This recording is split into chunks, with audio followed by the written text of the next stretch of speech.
Rev it up and welcome to Cars Yeah, show number 2027. Be prepared to be inspired. This is Cars Yeah, where you'll enjoy interviews with inspiring automotive enthusiasts. Mark Green is here to provide you with a fuel injection of automotive inspiration. So get in, sit down, buckle up, and get ready for a wild ride here on Cars Yeah.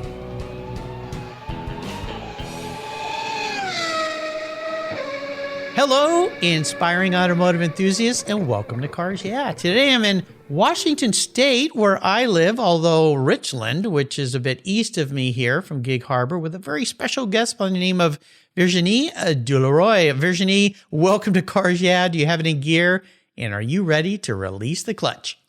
Yes, I'm ready, and thank you very much for inviting me. Oh, absolutely. We're going to have some fun today because you are doing some cool things. Now, before I give you a proper introduction, maybe what's one little thing that people might not know about you? So I am the CEO of Pandar Film. Pandar Film is an LLC partnership made of 3 partners, and we are specialized in motor racing. We mostly provide video services for racing teams, drivers, their sponsors, and also we produce short and feature documentaries. Very cool. Well, we're definitely going to be talking about that. You picked a nice little niche, especially for the Cars Yeah audience here. So let me give you a bit of an introduction here, and we'll get started. Virginie Dulauroy is a French film producer and director, but she lives here in the United States. She was born and raised in the south of France, next to Paul Ricard racetrack. Maybe that was an influence, hearing those cars going around the track. Originally working as a driving instructor. Very cool. Virginie decided 12 years ago to switch directions and learn video, film, and editing. And in 2014, she specialized her company in motor racing video services for racing teams, as she mentioned. She works for dozens of teams since then in WEC, ELMS, and IMSA. 6 years ago, she moved with her family to Washington State, where she is the CEO, as she said, of Pandari Films, a video production company specializing in motor racing and featuring documentaries.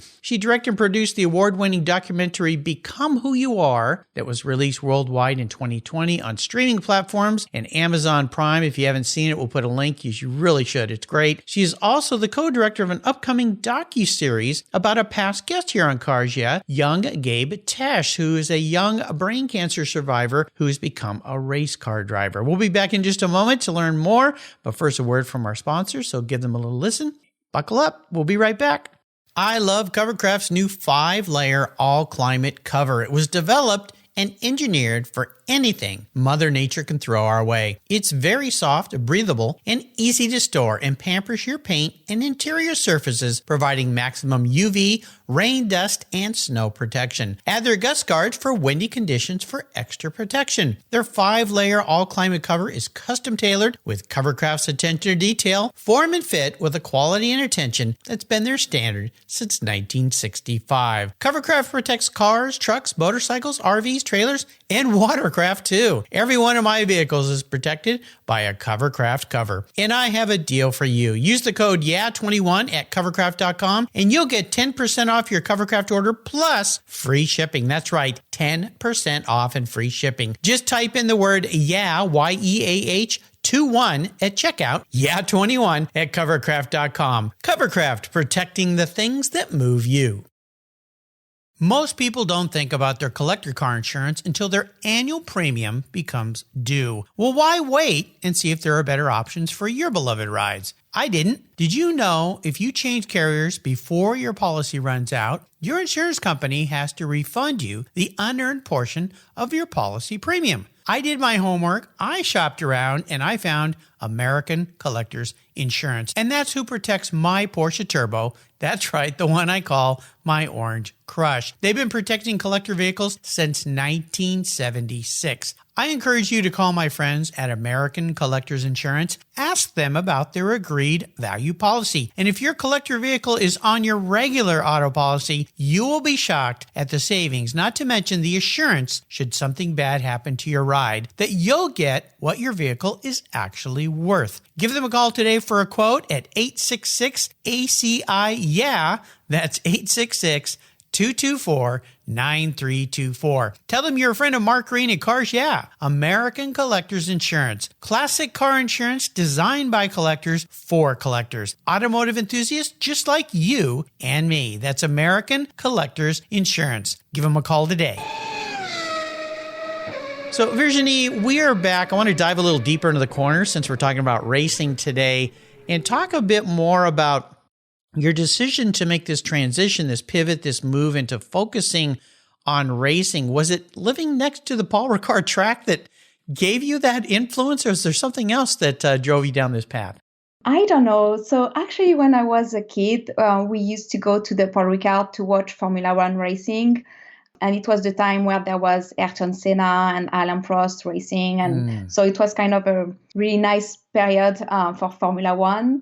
But honestly, I hated it because it was too noisy. Oh, yeah. I was just a little kid and I was like, oh, it's too noisy. But, I always liked driving. And so basically, I was a driving instructor. So I didn't study video in school. And I loved driving. I cannot let anybody drive instead of me when I'm around. And Sounds like me. Yeah, I always liked cars. So I don't know if it was the influence of the racetrack being close to us or not. But then I decided to go for video because I liked to take pictures and film and that kind of stuff. And I had the chance to start working as a videographer at the Paul Ricard racetrack for actually an American racing driver, Matt McMurray. Oh, yeah. He was 16 years old at that time, and he was about to become the youngest racing driver to drive at the 24 Hours of Le Mans. Yeah. And he came at the Paul Ricard racetrack for a test day. And so his dad contacted me because I was close to the track to film his son. And that's how I started to film racing. And I loved it. And I wasn't bothered anymore by the noise of the race car. Yeah, you finally got some earplugs and earmuffs and Exactly. so things. Yeah, so it sounds like you really love to capture the person behind the wheel. But I want to go, before we talk more about your company and your filming, I want to go back to driving instructor. What kind of instruction did you do? Was it racing? Was it driving? Was it accident awareness type driving? I was teaching teenagers how to drive to get their license. Got you. So regular driving license. Okay. No racing. Okay. Very cool. I love it. Well, it's important. We have, I assume they have it all over the world, but we have here classes where, and I sent my kids to those where you could go to a racetrack, but they didn't teach them how to race, but they taught them evasive driving. So they put the kids in situations in the cars that they would be driving with emergency braking, avoidance, skid pad, dropping tires off into the dirt and not coming back across and hitting cars head on and so forth. I know it helped my kids. They told me that it did quite a bit. I think it's a lot of adult drivers could probably benefit from those re-education classes as too. Just go out on the road and you'll see the way some people drive is pretty frightening. So your company, Pindare, Pindare Films, is all about driving and so forth. And let's talk about Become Who You Are, which was released worldwide in 2020. Talk to our listeners more about why that came about, what it's all about, and for those who haven't seen it, what they can expect to see. Yes. So as I told you, I've been filming racing for quite a few years now, starting at the Paul Ricard. And then I worked in the World Endurance Championship, the IMSA, the Blancpain, all kind of racing series. And I was able to witness all the work behind the scene that the driver had to achieve in order to perform on track. And when you're a spectator, you just go at the racetrack, you see them with their helmet. It's kind of glamour and they just jump in the car, race. It's nice and fun, but we don't see all the work done behind the scene, all the training, all the struggle, all the travels, and the fact that you have to leave your family. And so I wanted to highlight all that aspect of motor racing in a feature documentary. And that's how Become Who You Are was born. So I reached out to some drivers with different background and experience and asked them if they were willing to take part of that documentary. And so the documentary takes place at the 24 Hours of Le Mans. And then it goes back and forth between this driver life and the race. And so for that documentary, we had Scott Dixon, who is a 6-time IndyCar champion. We had Bruno Senna, who is Ayrton Senna's nephew.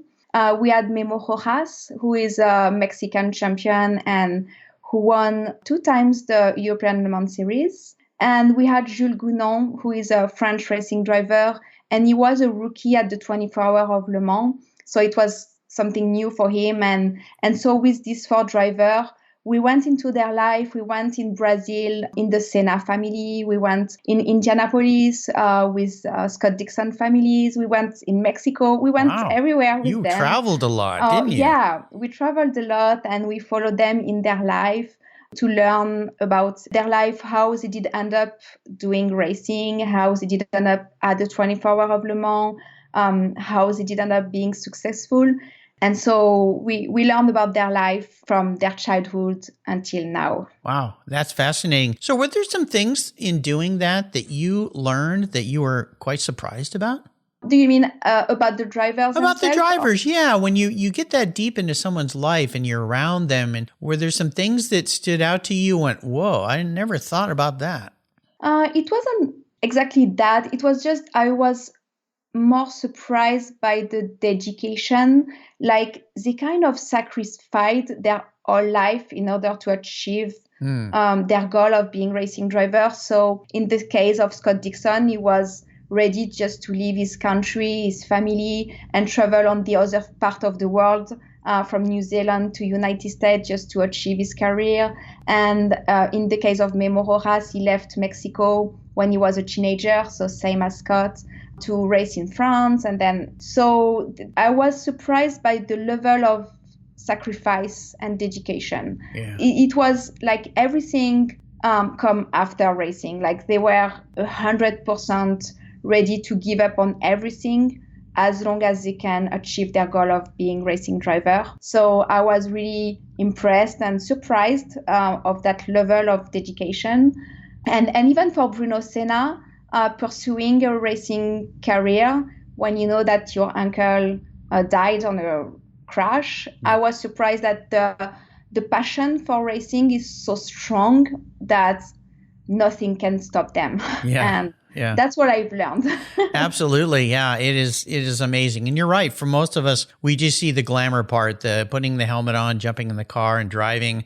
You see little snippets now with social media of these racers' lives. And some of them that are maybe more flamboyant or out there, you kind of go, wow, that'd be nice. There he is on his yacht or private plane or whatever that might be. But you don't see all that hard work and dedication. And then the team around this individual driver, because without that team, these drivers couldn't compete. So does your documentary pull some of that aspect in, or is it solely focused on the driver?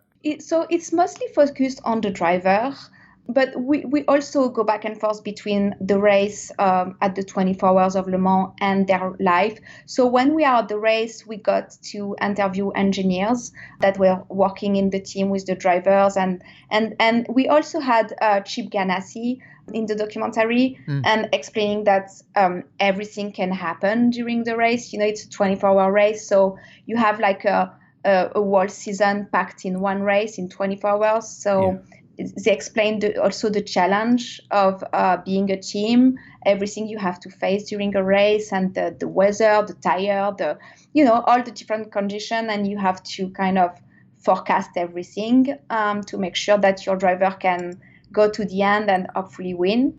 We didn't go really deep in the work of the teams, but still we have some aspect of that during the race. That race in and of itself is, it's like a whole year culmination into one single day. It's amazing. Yeah. It's amazing. I think there's a lot of luck involved. There's a lot of skill involved, a lot of preparation. I mean, so many different things have to come together. Let's talk about the upcoming docuseries with a past guest of mine, young Gabe Tesh.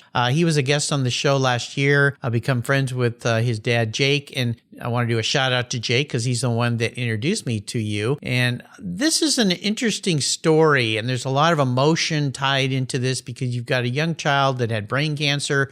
he survived and decided, you know what, I'm going to go be a race car driver. And for some people, they go, well, gosh, you dodged a bullet once. Why would you go do something so dangerous and risk it all again? What are some of the things that you are learning with this new upcoming series, and what can people expect to learn about Gabe other than just the superficial story that I've just said here?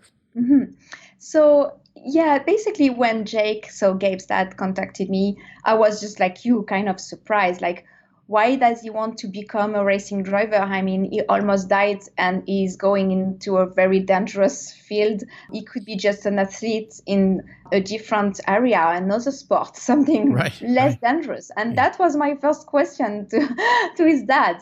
Also, I can understand that when you survive, you want to do something really spectacular with your life, not just being sitting in an office and, do paperwork, that kind of stuff. Yeah. So I can understand. And, when I worked on the other film, Become You Are, I realized that the drivers are not thinking about the danger. And if they start to think about it, they think about retiring too. Right. Because they said that once you start to think about the danger, it's kind of it deters you a lot, doesn't it? Yeah. So I understand that Gabe think about he doesn't think about the danger, but more about doing something spectacular with his life. Yeah. And I really admire it. And that's why we are going for it with the company and producing that docuseries, is that we want to show to the world that nothing is impossible to achieve.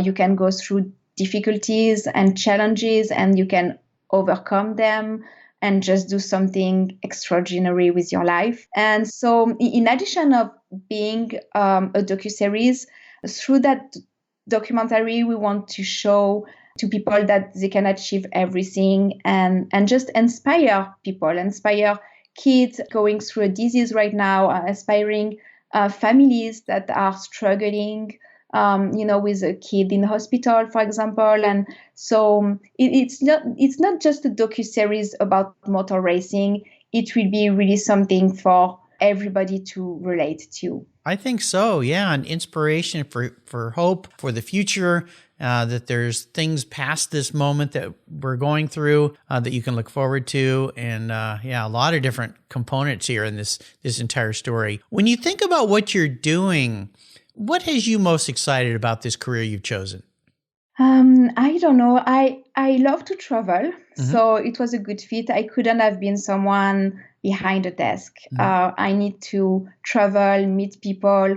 So it's a really exciting work because I get to meet new people every day and travel a lot and just not being in a office and just, moving all the time and capturing emotion. When I film, I always try to be as discreet as possible so people forget about me and I can get the emotions, just the real things that are happening and not some acting. Yeah. And that's what I love in my work, is to be able to catch this emotion and then to show it to people. When I'm in the garage, for example, I know that the spectators are not able to enter into the garage. And so it makes me feel happy to be able to film some elements in the garage, some emotion, some preparation, and then show it to everybody because it's kind of offering them that behind the scene moments. Absolutely. There's such a big difference between films where, as you say, actors are trained and they act and they're acting not the way they would normally act because they're portraying a situation or a person. But also, if you look at TV shows nowadays that are somewhat scripted and they're supposed to be documentary types, but they're really not. You know that they're not, because you go, there's no way somebody can run a business throwing wrenches at their employees. That would never work. So you're really capturing that raw moment in life, which, if done really well in a documentary, it really draws you in because you feel like you're right there with the camera person, experiencing the emotion and the rawness, versus reality TV, which isn't really so reality or real, as we say. Has there been a driving inspiration, a mentor or key influencer in your life? To be honest with you, no. No. So when I decided to change my career from driving instructor to video, Uh-huh. I didn't get much support because people were kind of maybe worried or wondering what I was going to do. Yeah. Because I didn't have any degrees in video or or art school or anything like that. I just learned myself how to film, how to edit. Like I've learned everything from scratch. And so I think people were just worried and I didn't get much support. They were just worried that I didn't have any degree. Yeah. And Like, what are so you doing, Virginie? Are you crazy? that was that kind of stuff. And so I had to work hard to prove myself and also to prove to others that I was able to do it. And now everybody is happy for me because they Yeah. feel that I'm You did it. passionate about what I do. And so now they say that I did the right choice. But at the beginning, Right. Well, you took a bold step. And when people do that and they step out of their normal path, I think it's pretty natural for family members to care about you and they don't want to see you fail. So they're concerned. Friends sometimes, I think it's a combination of that, or friends are a little bit jealous, like, whoa, you're pretty brave. I don't know if I could do that. And then when you start to succeed, they're like, well, man, you are a lot braver than I am. Maybe you could inspire me and I could do something bold. So I think it's really great what you did. I got a lot of that when I started doing this podcast. It was so out of everything I'd ever done. Everybody was going, what do you think? What are you doing? But you know what? Out of those stepping out of our comfort zones, bring out good things in our lives, right? Mm-hmm. Yes, absolutely. Yeah, it has for you. We're going to take a short break and thank our sponsors again. When we come back, I want to talk a little bit about a challenge perhaps you faced during this process. So keep that thought in mind, and we'll be right back. AutoGeek's Blackfire SiO2 Spray Sealant. It's a spray-on, wipe-off sealant that's quick, safe, and easy to clean and protect your vehicles. I love using it on all my cars. AutoGeek's Blackfire SiO2 Spray Sealant is a spray-on, wipe-away sealant that uses SiO2 ingredients to provide a slick, brilliant, and long-lasting shine. Silicon dioxide is known to be one of the most effective ingredients in car care products, and Blackfire Spray Sealant takes advantage of every stunning feature it has to offer. This sealant will protect your paint from road film, dirt, and other common contaminants while providing an impeccable, long-lasting, hydrophobic surface that forces water to sheet and bead on your paint for months. Go to autogeek.net to get yours and for the best product selections on the internet today, along with their skilled technical support. Autogeek.net is where I go for all my detailing needs. That's autogeek.net. Check them out today. Linkage. It's a new quarterly publication and website that covers the automotive market, driving, restoring, collecting, and discovering your passion for motor vehicles. Linkage is about experiences, opinions, and values. Linkage is an actual informed, reasoned opinion based on first-hand experiences. A talented linkage team covers the automotive world, the people who share your passion and mine, smart, considered, rational, and experienced opinions, ones you can learn from and grow. That includes our passion that drives auctions and the collector car market. So come with me and join us on this journey. And be sure to use the code CARSYEAH when you subscribe, and they'll give you $10 off. Boom! Linkage, geared for the automotive life. Subscribe today at linkagemag.com. So Virginie, let's talk about obstacles, challenges, failures. I like this question because it's really more centered on what you learned. What was the positive that came out of the negative, if you will? Maybe take us on a little bit of a bumpy ride. Mm-hmm. So challenges. I had a few in my personal life and professional life. I would say that recently the hardest has been when I did finish to edit Become Who You Are, my first feature documentary. It was ready for distribution. And we had a lot of interest from big streaming platforms and also airlines. And we had like a lot of interest for that kind of platforms. And suddenly COVID struck and everything shut down. and everybody turned us down. Oh, no. So Yeah. I basically self-funded the project. Wow. And so I had all this money out. Yes. And suddenly all the streaming platform turning us down. So it was a challenge. I was with that movie and I was like, what do I do? Should I just put it in a trash and we are done and I have to reimburse the bank and I don't know how? And Yeah.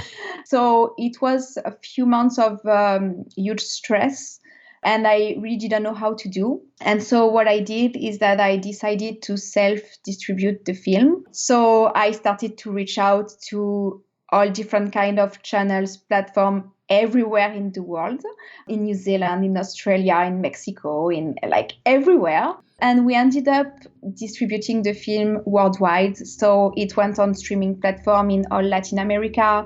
It went in cinemas in New Zealand. It went on streaming platform in Australia, and so on. And it's on Amazon in the US, in the UK.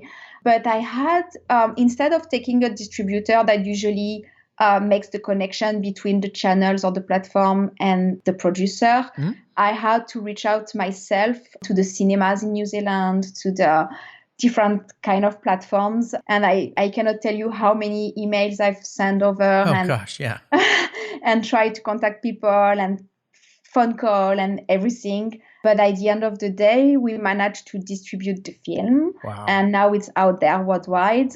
But it was honestly a challenge. It was a really bad timing. It was a really bad timing to release it just when COVID struck. And wow, that is, well, very bold and brave and magnifique. It's wonderful. I mean, holy cow, well, you know, sometimes when your back is up against the wall and there are no other options and giving up is not an option, which it sounds like that's not part of your language, is giving up, you find another way. And the COVID thing, yeah, you know, I had done my first season of a TV show that I was self-funding called Cars Yeah Television, where I went to people's businesses, and it was I'd never done it, very expensive. It was complicated. And then COVID couldn't go film anymore. So yeah, for the last 2 years, like can't do it. So you are much more bright than I was on figuring out ways to make that work. You probably had a better product than I did as well. But, you know, my hat's off to you. That is really, really cool. Yeah, thank you. But it was really, when it happened, it was... Oh, no, it's horrible. Yeah, you see everything you've worked for crumbling into pieces through no fault of your own. And yeah, well, again, bravo for what you did, for pulling that off. And I think, I would imagine that experience taught you an amazingly valuable lesson that there are other ways to skin a cat, as they say. Yeah, and I've learned a lot now on distribution too. Oh, yes, of course. Well, that's the other benefit. Yeah, same with me with the TV thing. I didn't know anything about that. And I learned an awful lot. Some of it I wish I hadn't learned, but definitely is a great experience. You know, looking forward to this new docuseries coming out. When will it be out so people can enjoy it? So the season 1 should be out in January 2023. Okay. So next year. Yes, we are actually currently producing it. So we are filming. One of my videographers is currently with Gabe in the UK. Yep. So last week he filmed his seat fitting, and now he's filming some testing in Ireland.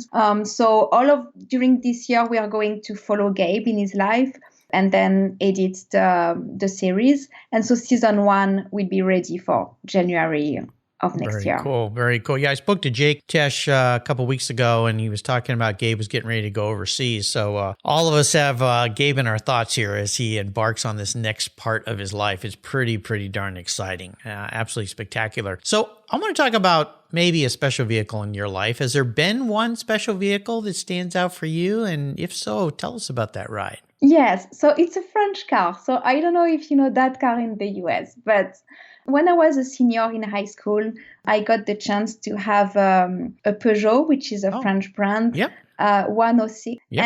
And I loved that car. So because it was a special livery, to say like this, so it was called the Peugeot 106 Kid, which means that all the seats inside were made of jeans. And so as a teenager, I found it really cool. Yeah. And so they were actually made out of jean material. Yes. exactly. Oh, okay. Yeah. Yeah. So that was a kind of a cool car for a teenager. Yeah. And I was one of the only one in my class to have a car. And so I was super happy to have that. And in France, we used to have class on the Saturday morning. Oh. And so we had kind of a tradition with my friends is that when we went out of school on Saturday at noon, we used to take my car. And we lived in a small town. And so with my car, we used to drive to the big city next to us. And we went down to the music store to buy some CDs and stuff. And that became some kind of a tradition because I was the only one to have a car. And that was our thing, to just take my car and go down to the big city. So you had lots of friends. Yeah, because of the car. Oh, yeah, absolutely. You know, I was just looking at a picture here, the inside of that thing. So it has that jean material and then it's stitched in that yellow color, kind of like Levi jeans are, other jeans are. So it was blue. So mine was blue. So the outside was a metal blue and the inside was just blue, like a regular jeans. And yeah, that was, I mean, I found it super cool. And, you know, I kept that car until I got married and had a child. Wow. So yeah, I couldn't get rid of it. Well, what a cool car. Yeah. Little hatchback type car for sure. Yeah. They didn't import those over here, I don't believe. I never remember. We had Peugeots here, of course, but not the 106 kids. So yeah, that was definitely for a different market. So I'm going to crawl into your head and be your car psychologist here. Okay. Okay. All right. If you were going to be manifest as a vehicle, it's not what you want to be. This is more how you perceive the woman in the mirror. What would you be, but more importantly, why? So I think I would be a Ford GT. Okay. Oh, cool. Okay. I love it. And why a Ford GT? I think it's elegant and aggressive at the same time. And I can be like that, like nice on the outside, but I can be kind of not aggressive, but like I know what I want and I will go there.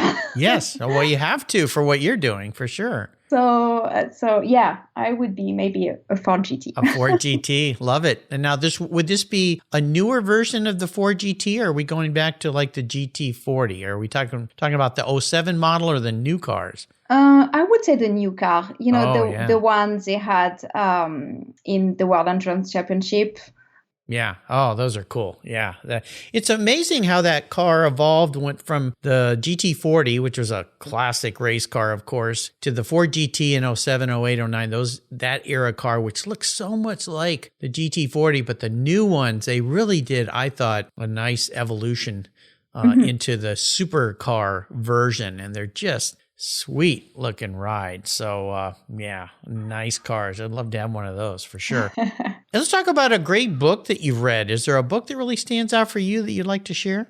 Yes. So my favorite one is The Alchemist, The Alchemist. from Paulo Coelho. Yes. Do you know him? Yes. Oh, yeah. And I really like this book because it really shows you that you should pursue your dreams and you kind of learn about yourself each time. Like each time you read it, it kind of gives you some knowledge about yourself.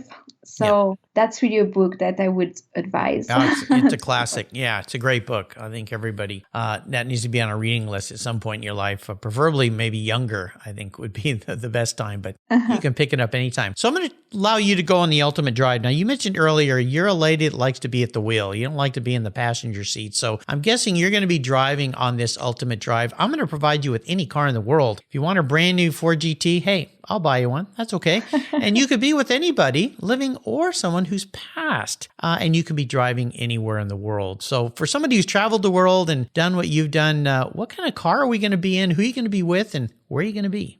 Oh, wow. That's a hard question. So as you said, I don't like to be the passenger. Right. I like to be driving and be in control. Yeah. So I would be the driver. But I don't know. You know, I went with Bruno Senna in the McLaren Senna. And I think I would love to drive that car. You think? Yeah, no kidding. So maybe I would drive this one. Yep. But I don't know who I would drive this one with. How about Ayrton Senna? Yeah. Ayrton Senna would be a good fit. Yes. Yeah, I think so. He was one of my favorite drivers, and my listeners know this. I have one of his quotes on the back of my business card. It says, "The past is just data. I only see the future."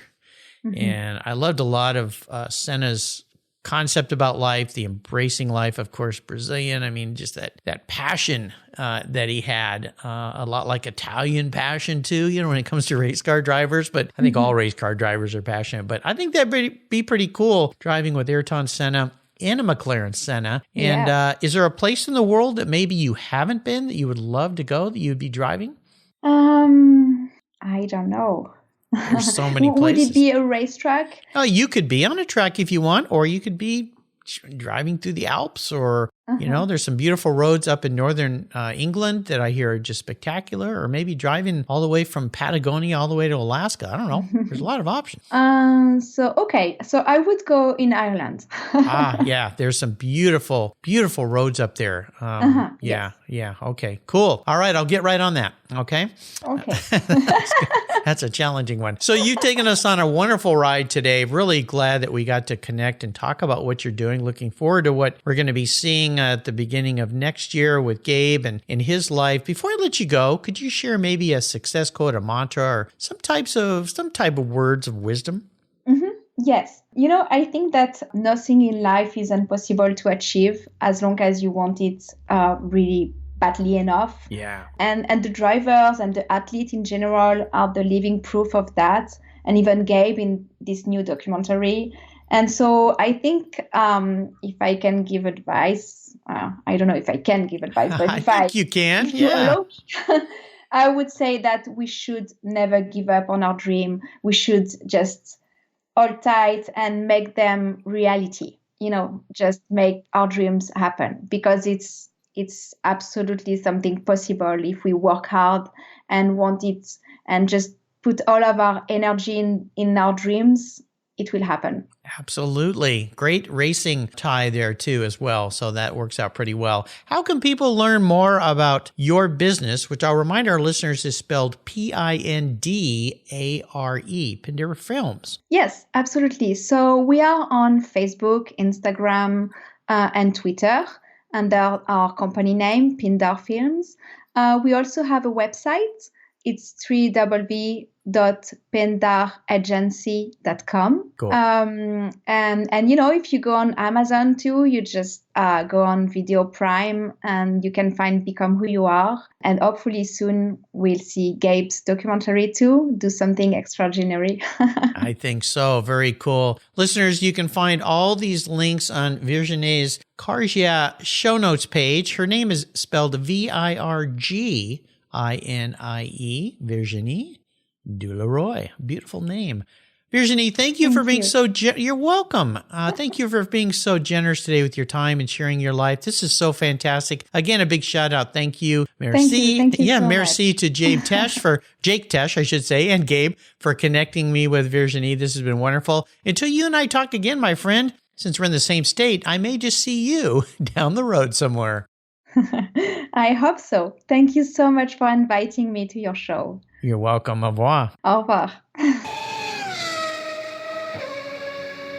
If you're listening to this program, there's a pretty good chance you believe what I believe, that the collector vehicles we love are more than just a means of getting from one place to the other. They're a part of our culture, our identity, and as a people, they bring us together at vintage races, classic car auctions, and 1,000-mile rallies. That's why I support the RPM Foundation, which exists to ensure that the critical skills necessary to preserve and restore these important vehicles aren't lost to time. RPM stands for Restoration, Preservation, and Mentorship, and their goal is to inspire the next generation of vehicle restoration professionals through its outreach programs. And they include Shop Hop, Off to the Races, the RPM Future Class, and many others. These programs engage talented young people across the country and connect them with mentors and a variety of opportunities in the industry. For more information on how the RPM Foundation is driving the future of collector vehicles skill trade, visit rpm.foundation